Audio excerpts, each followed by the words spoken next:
नगर परिषद ने हनुमान धारा में आराजी की जमीन पर अतिक्रमण के नाम पर चलाया बुलडोजर। नगर परिषद चित्रकूट सीएमओ के द्वारा आगामी दीपावली मेले को देखते हुए पर्यटन स्थल हनुमान धारा में अतिक्रमण हटाया गया, जहां हनुमान धारा रैन बसेरा में भी स्थानीय लोगों के द्वारा लंबे समय से अवैध रूप से कब्जा कर रखा गया है, लेकिन उस पर अतिक्रमण को हटाने में नगर परिषद नाकाम रही। लेकिन वहीं देखा गया कि जीवन दास की स्वयं की आराजी की जमीन है, जिसकी नाप भी राजस्व के द्वारा की जा चुकी है और वैध भी किया जा चुका है। लेकिन जीवन दास का शिष्य सुभाष सिंह ने जानकारी देते हुए बताया कि मेरे द्वारा जमीन के सभी दस्तावेज नगर परिषद सीएमओ व हल्का पटवारी को दिखाया गया, लेकिन वह दस्तावेज को देखने से मना कर दिया गया और मेरी स्वयं की आराजी में बनी झोपड़ियों को तोड़ दिया गया। साथ ही यह भी आरोप लगाते हुए कहा है कि मुझे भाजपा लोगों ने धमकी देते हुए कहा है कि भाजपा को वोट देना। मेरे द्वारा मना कर देने पर वो मेरे को धमकी देते हुए मेरे आश्रम में बुलडोजर चलवा दिया गया। साथ ही मेरे द्वारा न्याय की गुहार लगाई जा रही है।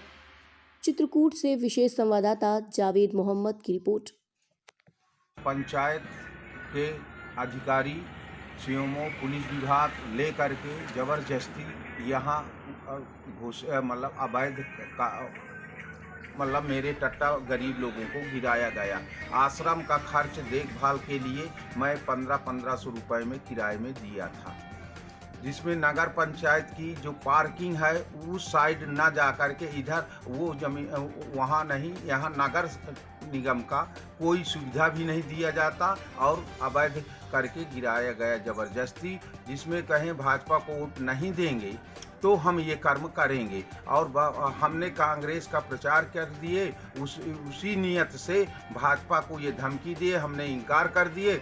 हमारा मकान झोपड़ियाँ गिराया गया, जिसमें मुझे न्याय चाहिए। मेरी ज़मीन है तो मेरी ज़मीन आरआई से पूछा जाए आपने कहाँ कहाँ सीमांकन किया, उस सीमांकन के तहत अंदर हूँ, उसके बाहर हूँ तो मेरे खिलाफ कार्रवाई की। ये जमीन किसकी थी? जीवन दास महाराज जी की। और जीवन दास ने अपना कागजात क्या क्या उनके सामने हमने पेश किया। आरआई जो अधिकारी कल आए थे कागज देखने का इनकार कर दिए। अरे आपका नाम? मेरा नाम सुभाष सिंह।